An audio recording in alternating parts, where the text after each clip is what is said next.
Hello and welcome to the Hexagon. I'm Ellen Wiles, and in each episode of this series I invite a guest to tell me about their 5 top arts and culture tips for life under lockdown and beyond, and I offer a 6th tip myself. I'm thrilled to welcome my guest for today, Anbara Salam.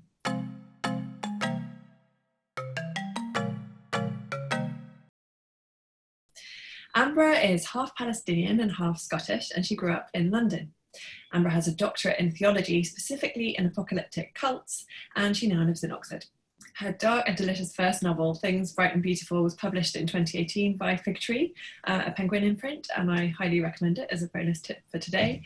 And she has a new novel just out, Belladonna, which was published in the USA by Barclay and in the UK again by Fig Tree.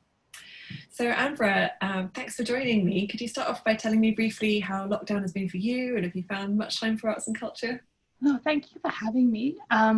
So I think as a writer slash researcher, I'm probably more used to being at home in my bedroom than many other people. So in a way, I think I found it slightly easier to stomach than a lot of my friends who are getting cabin fever. And I live in Oxford, so I've been quite lucky because there's a lot of digital events and things happening here. Connected to arts and culture, so I've still managed to kind of squeeze in a bit of relaxation amongst all the doom. That's great. And how about your working life this past year, before and during lockdown? Can you tell me about a couple of highlights of that? I guess your new novel is going to be one of them. Yeah, that's my I have a prop. Oh yeah. There we go. That's my novel Belladonna. So that came out in June in the States, as you said, and then July in the UK.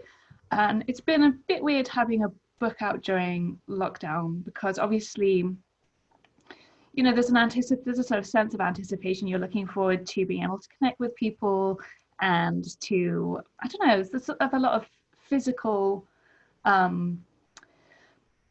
events and things that I was looking forward to. But having said that, I think actually having a book out now has been kind of interesting because there've been chances to do things online and to meet people I never would have actually met otherwise.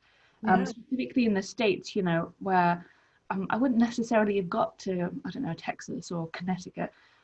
So it's really cool having a chance to connect with readers in that way. That's great. All right, well, I think it's time for your first arts and culture tip. So what's it going to be and why are you recommending it? Okay, so I think my first one is Radio Whoa Whoa Whoa Whoa, and that's, in case you can't tell, that's 5 O's.com. So it's a browser but also an app. This is a website that lets you essentially, it's kind of like a fake radio channel where they collected songs across the world and organized it by decade. So you can kind of surf historical world music, which means you can listen to, I don't know, 1930s Mongolian songs or 1970s Italian music, and I love it. I'm kind of addicted to it. My partner hates it because he's like, please not more 1950s Japanese pop songs. I just love it. Because, well, firstly because it sort of exposes you to some music that you might never have heard before, and also from a kind of nerdy perspective, as if you're interested in history or if you're a writer, it's kind of cool being able to get yourself in the mood for historical fiction or, I don't know, just general historical research by tapping into that music that you may not have kind of thought to look out before. Sounds like such a genius alternative to Spotify. You're going to have to try that. Exactly. Yeah, thank you. And how about your second tip for today? So my second tip is quite a quirky one. This is a documentary series on Netflix called Japanese Style Originator. It's I think there's about 25 episodes. Not all of, weirdly, Netflix doesn't have all of them in order, but it's a sort of Japanese panel show. So I last year I decided I was going to try and learn some Japanese just for fun. I kind of wanted to just do something that wasn't connected to my research or connected to my writing, and you know, just something that was a bit of a kind of just a brain exercise. So because of that, I've been trying to watch any kind of Japanese TV or documentaries that I can. So that's how I came across this, and it essentially investigates arts and culture and traditional handicrafts in Japan, interviewing artisans and looking at traditional processes that go into, I don't know, creating all kinds of things from food to music to heritage. It's a panel show and it is a bit quirky, but it's so relaxing. There's nothing like, you know, spending a couple of hours listening to people talk about 50 ways to keep cool in the Japanese summer. It's pretty addictive. Fascinating. So is it with subtitles, presumably? Yeah, with subtitles, yeah. Yeah. And have you tried any of the handicrafts as a result of it? No, or is it more just the watching experience? But I confessed to a friend, I was like, oh, I've got to stop watching the show because it's making me desperately want to go online and just buy things I really don't need, like, you know, an incense burner in the shape of a pig because it's part of this traditional handicrafts movement, you know. And she said, I already bought that pig. So obviously it must be, it must really be boosting the traditional handicrafts economy in Japan. That's brilliant. All right, and how about your third tip for today? So this is my second musical suggestion. I'm actually kind of stupid about music. I don't really know anything about it. So this has been really helpful. It's a podcast. Again, it's free. It's called Song Exploder Podcast. What it is, it's a series of interviews with different musicians where they explain all the kind of editorial production and, I guess, technical decisions that went into creating their songs. So what they do is break it down on a really micro level. They're like, oh, okay, you know, 1 minute 20, you can hear the triangles come in to represent, I don't know, joy or whatever it is. It's really interesting because I had never really thought about music in such a critical way or in an analytical way. So not only is it a good insight into the kind of the process of the musicians, but it's sort of helped me to start listening a bit more critically and it's to, you know, pop songs. So they've got people like Iggy Pop or Fleetwood Mac or Sheryl Crow, or, you know, there's quite some big names there. Yeah, so giving you a different perspective on any particular artist or song. Yeah. Well, I mean, Lorde, she was talking about one of her songs, and I mean, and this is such a sort of minor point, but at one point she points out that there's a lion, like there's a sound of a lion roaring in the background, and you can never hear it unless someone had told you that. And then once I tuned in and I could really hear the lion, I thought, oh my gosh, how have I missed this all these other times? And so I don't know, that was kind of a bit of a revelation to me. I thought, well, how much am I actually missing when I'm taking like commercial music totally for granted? Yeah, that's a great insight. I've heard good things about that podcast from others, so I must check it out myself. Oh, really? Okay, yeah, definitely check it out. Thanks. Okay, so number 4, what's it going to be for today? So this is it's called NaTakallam, and it is a website. It's a program essentially that connects language learners with refugee teachers online. So there's 3, I think it's Arabic, French, Spanish and Farsi at the moment. And so what's really cool about it, I mean, particularly as an Arabic speaker, is that written Arabic doesn't really relate very well to spoken Arabic.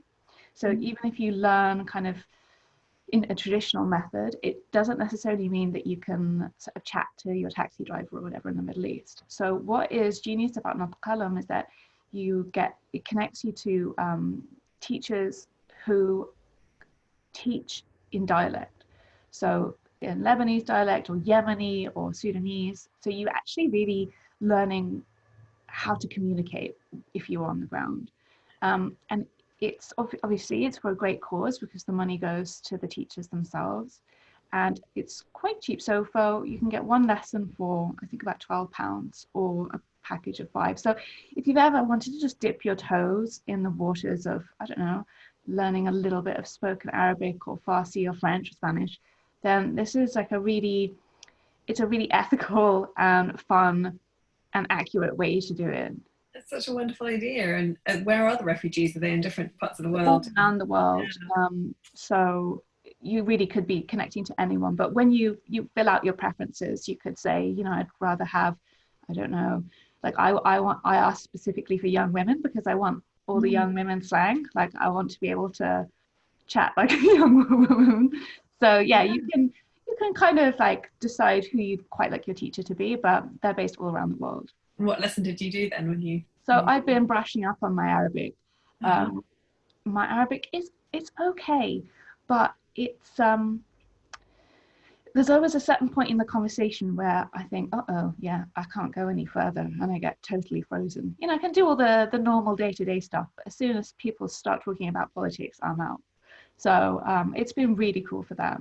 It's a wonderful recommendation. And for your final one for today, what's that going to be? So the final one is it's another podcast. It's called Ear Hustle.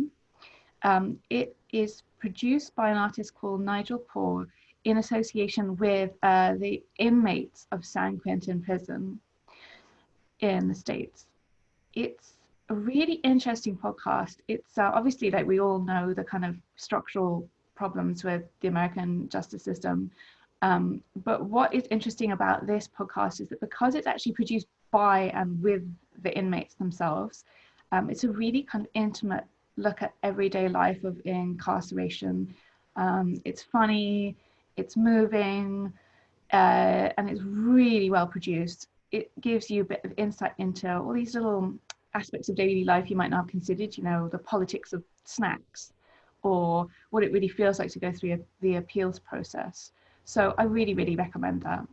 Fascinating. Thank you so much. Well, I think we come to my tip for today, which is going to be a YouTube video. It's of a live literary event with Zadie Smith and Jennifer Egan at 92nd Street Y in New York. And it was staged to celebrate the release of Smith's latest short story collection. Well, I think it's also her first short story collection, Grand Union. So I really love that collection too. So that's a sly recommendation for that as well. And also Jennifer Egan's brilliant writing, especially A Visit from the Goon Squad, which won her the Pulitzer Prize in 2011.